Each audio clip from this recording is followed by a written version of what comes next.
warahmatullahi wabarakatuh. Alhamdulillahi ala ihsani wa syukurulahu ala taufiqi wa amtinani.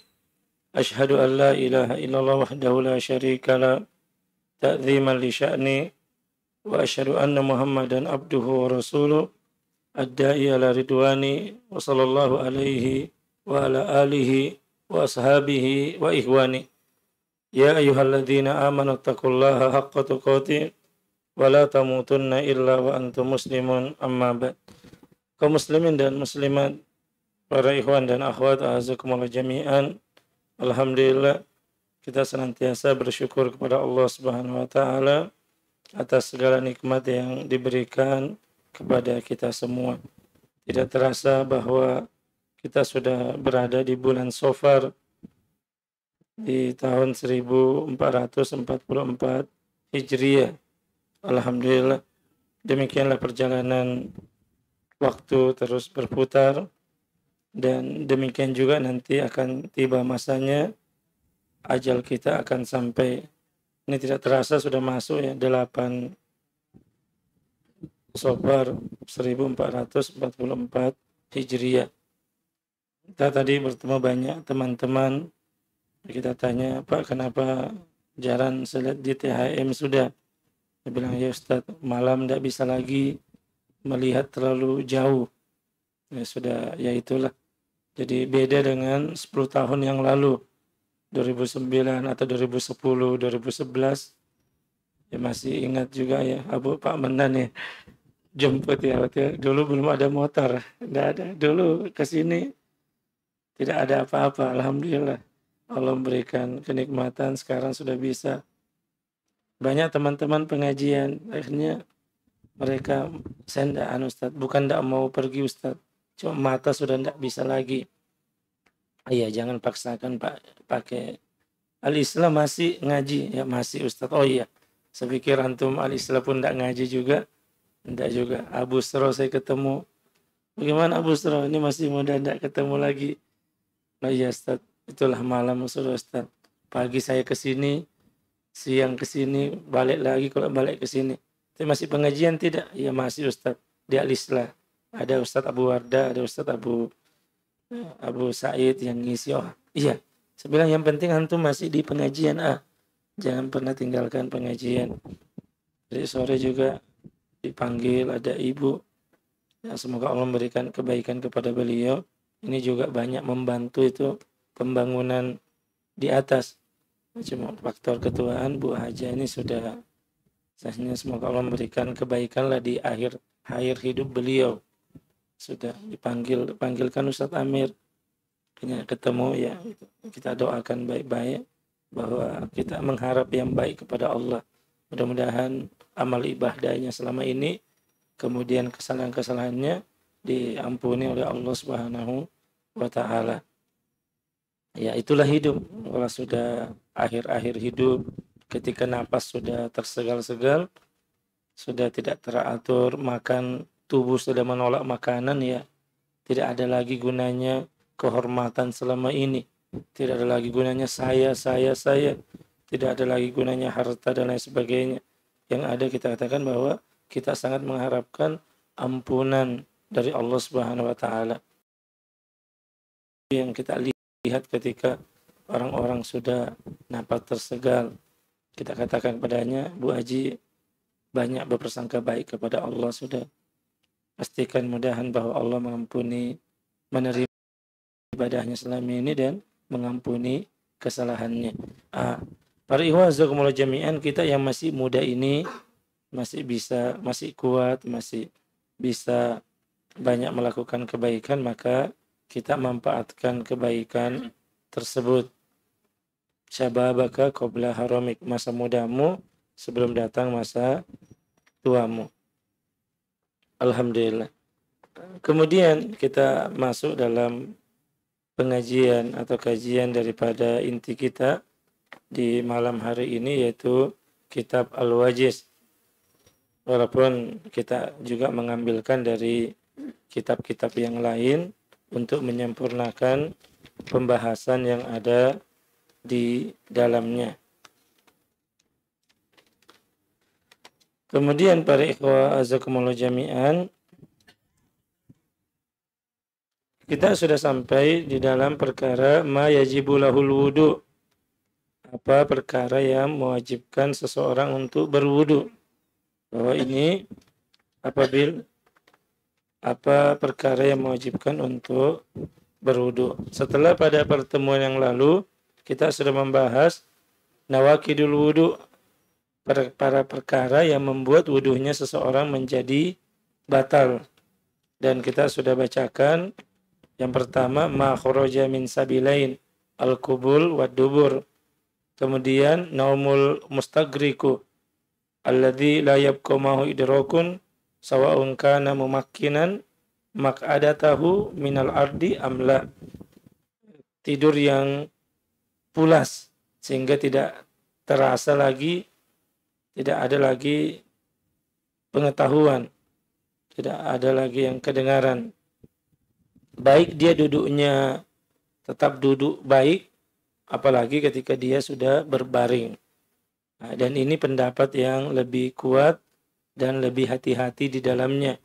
Kemudian as-salis zawalul akli bi sukrin aw marodin, hilangnya akal apakah karena mabuk atau karena sakit. Kemudian ar-rabi masul farji min ghairi hailin idza kana bi syahwatin, menyentuh kemaluan tanpa adanya penghalang, tanpa adanya kain atau lain sebagainya, bisyahwatin, idza kana bisyahwah. Itu apabila dengan adanya syahwat. Tapi kalau sentuh tidak sengaja, tidak ada syahwat, maka pendapat yang kuat ini tidak membatalkan daripada wudu. Walaupun kita tahu di sana ada pendapat juga mengatakan sekedar menyentuh saja kemaluan itu sudah membatalkan wudu. Tapi pendapat yang kuat yang kita pegang, yang ada dalil-dalil yang kuat, maka ini tidak membatalkan wudu. Yang penting bigeri syahwa. Kemudian aklul lahmil ibil. Kemudian pendapat yang ada adalah makan daging. Nah, tapi ini hilaf ya. Sudah kita sebutkan hilaf yang ada di dalamnya. Dan para ulama kita dalam pembahasan masalah fikih sering ini jadikan contoh bagaimana seorang itu berlapang dada dalam masalah khilaf, perkara yang memang tidak jelas, tidak qat'i. Ada ulama yang mengatakan tidak boleh, ada juga yang mengatakan boleh. Maka dalam hal ini ya kita harus berlapang dada. Tidak boleh kita mengambil pendapat bahwa tidak boleh, kemudian teman kita yang lain dianggap tidak benar. Dan inilah kejadian yang banyak menimpa di awal-awal ketika kita mulai masuk. Oh ternyata pembahasan yang dibahas pembahasan yang tidak qat'i. Misalnya bagaimana hukum tampil di televisi, bagaimana hukum gambar, video. Awalnya kan sangat diperselisihkan. Bahkan sampai-sampai teman-teman yang radio Roja dan lain sebagainya, TV Roja. Tapi lama-lama alhamdulillah jelas perkaranya. Nah, sekarang pun teman-teman sudah mulai juga yang dulunya melarang, sekarang juga sudah mulai memakai. Alhamdulillah. Walaupun dulu ketika memegang pendapat tidak boleh, sampai dianggap bahwa itu pun dalam perkara manhaj dan lain sebagainya. Nah, ini berarti dia tidak paham manhaj dalam perbedaan pendapat. Karena ini bukan qat'i, dia adalah pendapat ada khilaf di dalamnya. Ya banyaklah pendapat dulu, tapi itu dulu. Bagaimana hukum mengambil dana dari Turos, atau bagaimana hukum mengambil dana dari Uni Emirat Arab, atau dari Dubai, dari Kuwait. Kan begitu juga dulu itu kan. Seperti itu bantuan masjid datang, dibangun di daerah-daerah. Daripada diambil oleh ini, mending dikasihkan ahlu sunnah. Walaupun mungkin ada tambahan, dia harus nambah lagi dan sebagainya. Alhamdulillah. Nah, sama ini masalah makan daging onta. Para ulama nanti kalau antum baca kembali pasti mengatakan bahwa para ulama yang mengatakan bahwa makan daging onta itu membatalkan wudu, tapi ketika dia melihat imam itu punya pendapat bahwa tidak, dia akan tetap sholat di belakangnya. Padahal namanya membatalkan wudu batal ya berarti sholat batal. Tetapi dia tahu ini adalah masalah khilaf. Kalau begitu saya sholat munfarid saja. Sholat munfarid artinya tetap sholat bersama imam tapi niatnya sendiri. Nah, ini yang biasa dilakukan oleh beberapa jamaah-jamaah yang takfiri, orang-orang yang mengkafirkan orang lain, tapi tidak berani, makanya dia begitu. Maka pergi sholat di Mekah juga, ternyata sholat sendiri, tidak ikut. Nah orang tanya, kamu sholat sama siapa? Tidak, sholat sama saya sudah Islam. Tidak, memang imamnya lain. Ya mereka sholat sendiri, bukan imam sana. Ya.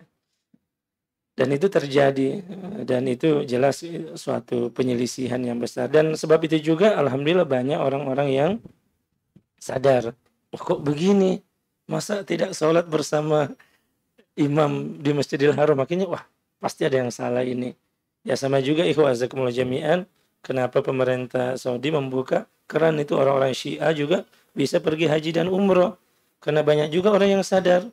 Pernah diceritakan oleh salah satu Syekh, mereka kan selalu melaknat Abu Bakar dan Umar radhiyallahu an.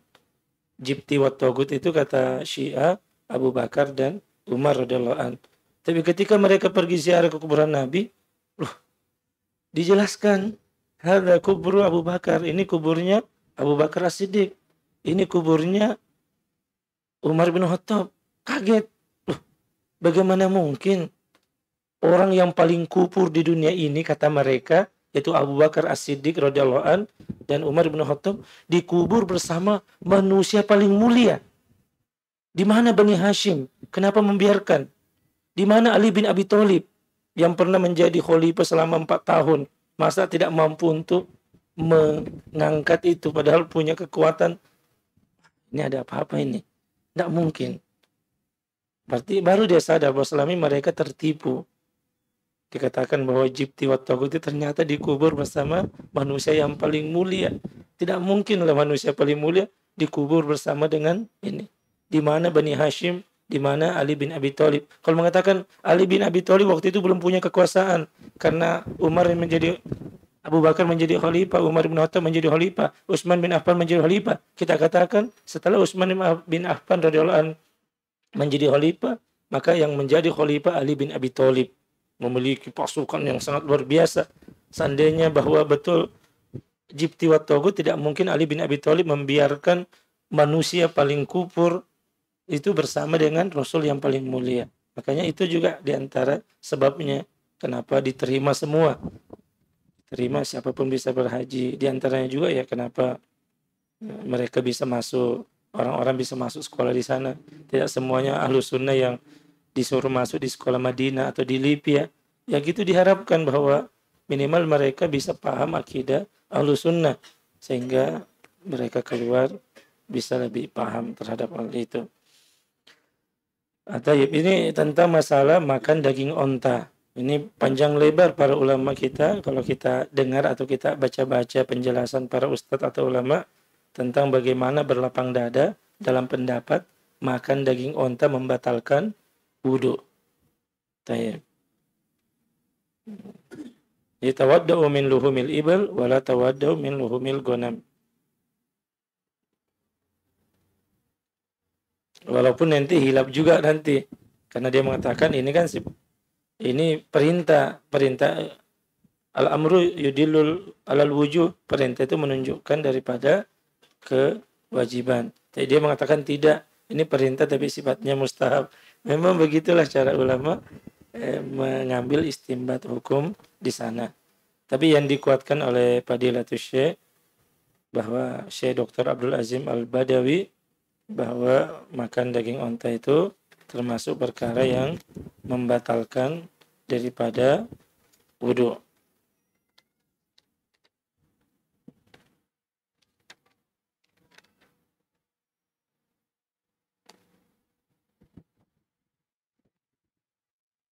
Kemudian para ikhwan azakumullah jami'an, ma yajibu lahul wudu, ma yahrumu alal muhdis. Artinya kita masuk dalam hal-hal apa saja yang seseorang diwajibkan untuk berwudu. Kapan dia wajib untuk melaksanakan wudu? Maka yang sepakat ulama adalah as-shalah. Ya ayyuhalladzina idza kuntum ilas sholati faghsilu wujuhakum wa aydiyakum ilal marafiqi wamsahu biru'usikum wa arjulakum ilal ka'bain. Waliqaulin nabi la yaqbalullahu sholatan bighairi tuhur. Dan sabda Nabi kita Muhammad sallallahu alaihi wasallam, Allah tidak menerima salat tanpa taharah. Ini tentunya wajib. Sebelum seorang berwudu, sebelum orang salat, wajib dia untuk berwudu dalam kondisi normal. Bagaimana kalau dalam kondisi dia terikat? Ada misalnya orang nanti dalam kondisi terikat seperti ini, padahal sudah datang waktu sholat. Ditambah lagi mungkin dalam kondisi najis pakaiannya, karena tidak sempat makanya dia mungkin buang air kecil di celananya dalam kondisi terikat. Datang waktu sholat, apa yang dilakukannya? Dia tidak bisa berwudu, dia tidak bisa lepas daripada tangannya, dan pakaiannya najis. Maka memakai kaidah yang mana? Fattaqullaha mastata'tum. Maka bertakwalah kepada Allah sesuai dengan kemampuan kalian. Itu dalam kondisi apapun sholat tidak bisa ditinggal. Ini bahkan dalam kita tahu bagaimana riwayat para imam, mereka dirantai, mereka di ini, tapi mereka melaksanakan sholat sesuai dengan kemampuannya. Jadi ada kondisi normal, ada kondisi yang memang seseorang yang melaksanakan sesuai dengan kemampuan keadaannya pada waktu tersebut. Ala kulli hal, tapi jangan tinggalkan sholat tersebut. Ya, kalau memang mampu tangan tidak terikat, ya kalau memang mampu ya apa yang dilakukan ikhwah ya bertayamum. Ya kalau memang ini kena air kencing misalnya, tapi tidak ada yang lain, sudah keringkan. Tidak kena air tapi ada panas, sudah keringkan. Karena ketika panas terus menerus akhirnya tidak basah lagi, tidak ada basah, hilang sudah basahnya, hilang sudah baunya, maka dia kembali ke kesuciannya. Nah, itu beberapa cara yang dilakukan. Kemudian pendapat beliau mengatakan bahwasanya as-sani at-tawab. Fadilatul Syekh Abdul Azim Al-Badawi, penulis kitab Al-Wajiz, beliau mengatakan at-tawafu bil baiti. Maka sebagaimana hadis yang mengatakan at-tawafu bil baiti salatun. Tawaf di Baitullah itu salat. Illa anna Allah ahalla fihil kalam. Kecuali bahwa di dalam tawaf itu dibolehkan untuk berbicara. Tetapi wa amma tawafu bi Ka'bah, ada pendapat lain.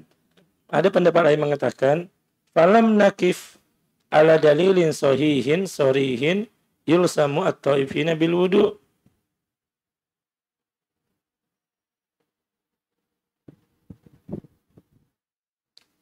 Beliau mengatakan begini, falam nakif, kita tidak pernah menemukan ala dalilin sahihin, dalil-dalil yang sahih, sorihun, jelas, yulzamu ta'ifina bil wudu, yang melazimkan atau memerintahkan orang-orang yang tawaf itu dengan berwudu.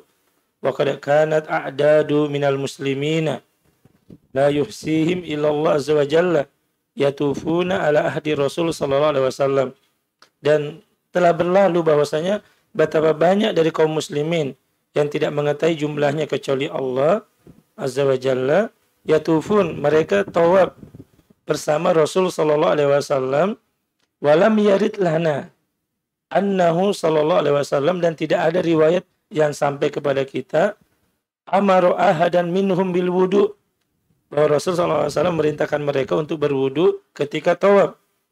Ma ihtimali intiqadil wudu kasirun minhum, padahal bersama dengan adanya kemungkinan batalnya wudu mereka ketika mereka tawaf. Waduhulu kasirun minhum at-tawaf bila wudu, atau banyak yang tawaf tapi tidak berwudu. Wa khosatan fitil kal ayyam allati yastadda fihi az-ziham,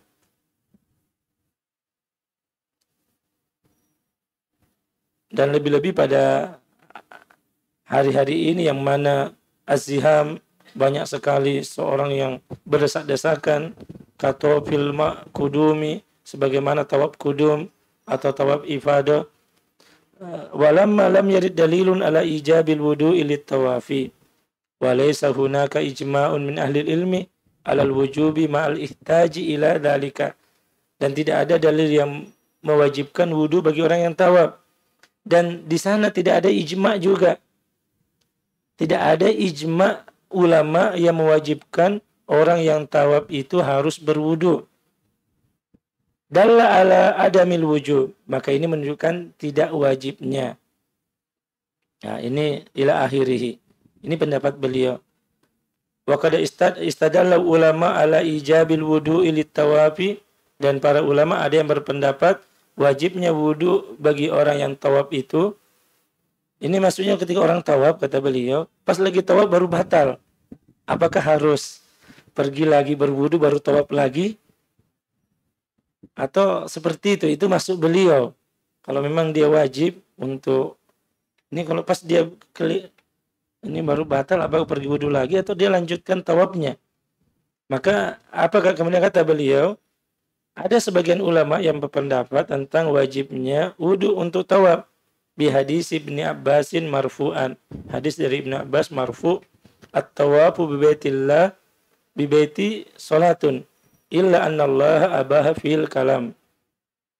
Maka di sini hadis ini juga yang dipakai sama pemakaian hadisnya. Qalu, mereka berkata, idza kana tawafus shalah fayajibu lahul wudu kas-shalah. Apabila tawaf itu adalah salat, maka wajib baginya wudu sebagaimana salat. Tapi dia mengatakan lakin hadzal mardudun bi amrain. Tapi pendapat ini tertolak dengan dua perkara. Apa katanya? Al-awwal annal hadisa la yasihu marfu'an was-shawabu annahu mauqufan min kalami Ibnu Abbas. Yang benar, hadis ini bukan hadis marfu'. Marfu' adalah apa yang disandarkan kepada Rasul sallallahu alaihi wasallam. Tapi hadis ini mauquf. Mauquf adalah hadis yang hanya sampai kepada para sahabat. Inilah ucapan dari Ibnu Abbas radhiyallahu an, kama rajjahahu Tirmizi wal Baihaqi wa Ibnu Taimiyah wa Ibnu Hajar wa ghairihim. Sebagaimana disahihkan oleh At-Tirmizi.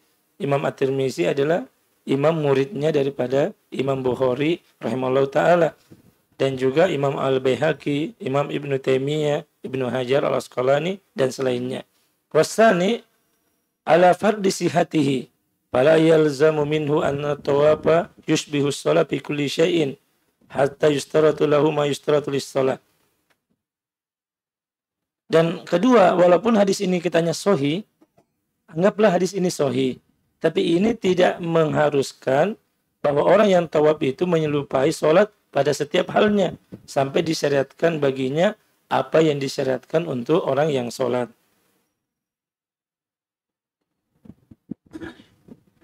Ya.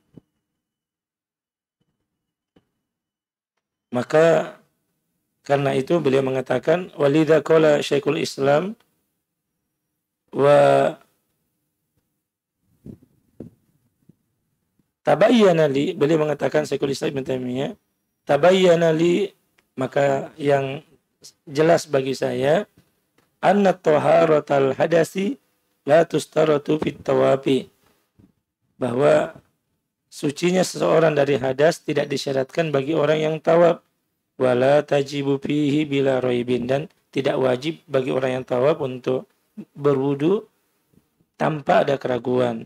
Tetapi walakin tustahabu fihi tahara, tapi dianjurkan, mustahab untuk dia berwudu. Fa innal adillata syar'iyyah innama tadullu ala adami wujubihi. Tapi karena dalil-dalil syariat menunjukkan tidak adanya wajibnya. Walaysa fi syar'iyyati ma yadullu ala wujubit tahara as-sughra fi. Wa li hadza dhahaba Abu Muhammad Ibnu Hazm. Nah, jadi ini yang pendapat yang ada. Jadi ada yang mengatakan wajib berwudu, tapi ada juga yang mengatakan tidak wajib berwudu bagi orang yang tawaf, tetapi mustahab. Ya, maksudnya ketika misalnya antum ada yang nanti tawaf, pas lagi tawaf, baru tawaf 2 kali, mungkin hadas. Ini bagaimana nih? Lanjut atau pergi dulu berwudu lagi. Kan tidak, kata beliau tidak mungkin kalau orang berdesak-desakan begitu. Maka yang benar pendapatnya adalah mustahab wudu dulu baru tawaf. Ya, tayyib. Wa amal masul mushaf, bagaimana, apakah wajib untuk berwudu ketika menyentuh mushaf? Ini juga pendapat bagaimana hukumnya? Apakah wajib berwudu ketika menyentuh mushaf? Faqad dhahaba Malik wa Syafi'i wa Ahmad wa jamaahir ulama ila annahu la yajuzu lil muhdis ayyamussal mushaf. Dan telah berpendapat Imam Malik, Imam Asy-Syafi'i, Imam Ahmad dan jamaahir ulama dan jumhur ulama bahwasanya tidak boleh bagi orang yang berhadas untuk menyentuh mushaf. Ini 3 ya pendapat ulama besar dan jumhur ulama. Wa qaulu ta'ala la yamassuhu illal mutahharun. Tidak boleh menyentuh kecuali orang yang suci. Hadis Ammar bin Hazam, kataba ila ahli Yaman kitaban fihi la yamassul Qur'ana illa tahir. Tidaklah menyentuh Al-Qur'anul Karim kecuali orang yang suci. Tapi di sana banyak sekali beliau banyak menyebutkan ini para ikhwan azakumullah jami'an.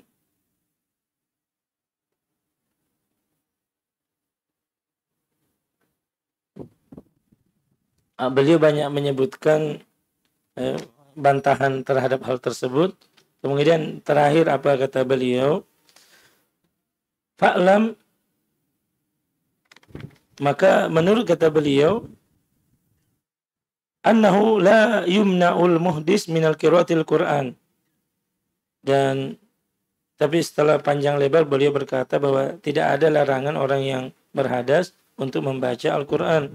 Bahwa mazhab Abu Hanifah, ini mazhabnya Imam Abu Hanifah, wal masyhur min mazhab Asy-Syafi'i wa Ahmad. Tapi ini juga masyhur dari mazhab Imam Asy-Syafi'i dan Imam Ahmad. Nah, ini yang pendapat yang dipegang. Tapi yang lebih utama adalah sebelum membaca Al-Quranul Karim adalah berwudu lebih dahulu. Tapi tidak wajib.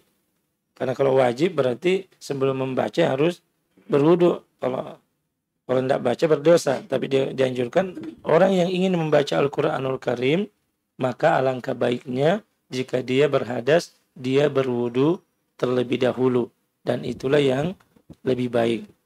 Tapi tidak wajib untuk ininya. Karena ada juga pendapat mengatakan tidak boleh pegang Al-Quran bagi orang yang berhadas. Itu jumhur ulama. Jadi kalau ada orang berpendapat demikian, ya sudah diterima aja.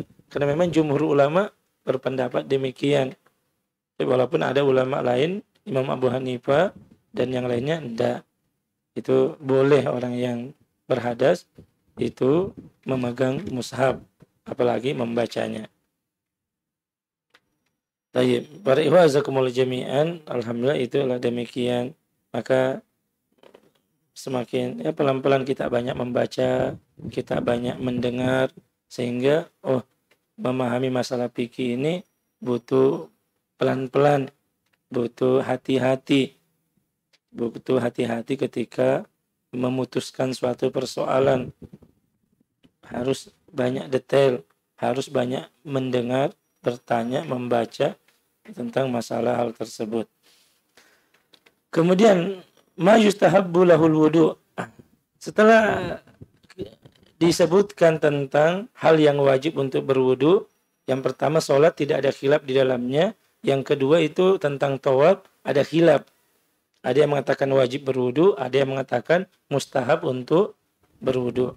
Kemudian menyentuh mushaf, maka pendapat yang kuat bahwasanya juga menyentuh mushaf ada 2 pendapat, jumhur dan ulama. Ada yang mengatakan tidak boleh menyentuh kecuali orang yang suci. Misalnya antum sudah, walaupun ini sudah wudu maghrib, antum belum batal, berarti kita ini masih suci, boleh pegang. Tapi kalau tidak suci ya berwudu dulu, kemudian ini. Kalau tidak ada air Ustaz ya minum, berarti air digantikan dengan tayamum, baru kamu pegang. Tapi bagaimana kalau di sini aja Ustaz, padahal air ada di bawah? Ya sudah, cari dulu airnya. Jangan bermudah-mudahan tayamum sebelum mencari air dulu. Ya, jangan bermudah-mudahan tayamum sebelum air. Cari dulu airnya. Ustaz, ini sudah jam 1, ini sudah waktu sholat. Tapi kira-kira sudah telepon ini, belum ada air Ustaz, tayamum aja. Tunggulah dulu, kan masih waktu sholat. Sama tahu ini tukang ininya katanya jam 2 baru datang Ustaz. Ya tunggulah dulu. Cari dulu air kecuali sudah mendekati, sudah hilang, sudah dekat waktu asar, belum ada air ya barulah kita ini. Jadi jangan bermudah-mudahan untuk ini langsung tayamum sebelum mencari air. Seperti itu. Kemudian parihazakumullah jami'an, alhamdulillah masuk dalam ma yustahabbu al-wudu. Apa saja perkara-perkara yang dianjurkan untuk berwudu. Maka zikrullah, ketika berzikir kepada Allah Subhanahu wa taala, inda zikrillah, ketika berwudu. Wa yadkhulu fihi mutlaq dzikru, dan masuk dalamnya membaca Al-Qur'an, tawaf bil Ka'bah wa ghairihima. Sebelum membaca Al-Qur'anul Karim, maka dianjurkan untuk berwudu. Maka berwudulah ikhwah, dan ini bentuk penghormatan yang lebih baik.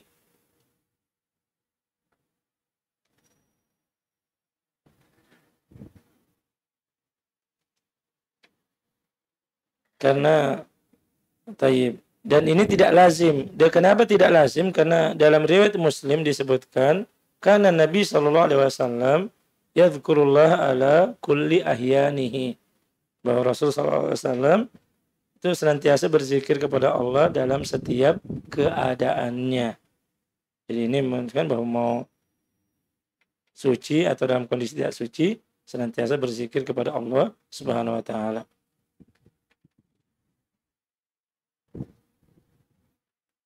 Indal naumi, ketika hendak tidur, ini berwudu dulu. Wa'an Barra ibnu Azib, dari hadis Barra ibnu Azib, qala idza ataita al-madja'aka fatawadda wuduka lis-shalah. Jika kamu mendatangi tempat tidurmu, maka berwudulah sebagaimana engkau berwudu untuk salat. Summa ittaja ala syakil aiman, kemudian kamu tidurlah dengan bagian tubuhmu yang kanan. Kemudian bacalah doa, Allahumma aslamtu nafsi ilaik, ya Allah aku serahkan diri ini kepadamu, ya Allah. Kemudian yang kedua, lil junubi idza arada al aqla wa syurbi awin naumi au muawadatul jima. Bagi orang yang junub, jika ingin minum, orang yang sudah baru pengantin baru misalnya mau minum, dianjurkan wudu dulu baru minum. Nah, mungkin kebiasaan ada air minum dekat, langsung minum. Enggak, tapi ini mustahab ya. Dianjurkan bagi orang yang junub itu sebelum minum air. Kan biasa sediakan air atau apa. Wudu dulu baru minum. Wudu dulu baru makan. Atau sebelum tidur. Enggak sempat mandi maka ada Ustaz. Terlalu dingin. Ya sudah wudulah baru tidur. Atau hendak mengulangi, maka dianjurkan untuk kalau tidak mandi, berwudu dulu baru hal tersebut. Tayyib. Alhamdulillah ini 3 perkara mustahab untuk kita lakukan sebelum berwudu. Adapun kesempurnaannya akan kita bacakan pada pertemuan pekan depan insyaallah. Semoga Allah Subhanahu wa taala senantiasa memudahkan kita untuk menuntut ilmu dan memudahkan kita untuk memahami dan mengamalkannya. Wassallallahu ala nabiyyina Muhammadin wa ala alihi washabihi ajmain. Subhanakallahumma wa bihamdik asyhadu an la ilaha illa anta astaghfiruka wa atubu ilaik. Assalamualaikum warahmatullahi wabarakatuh.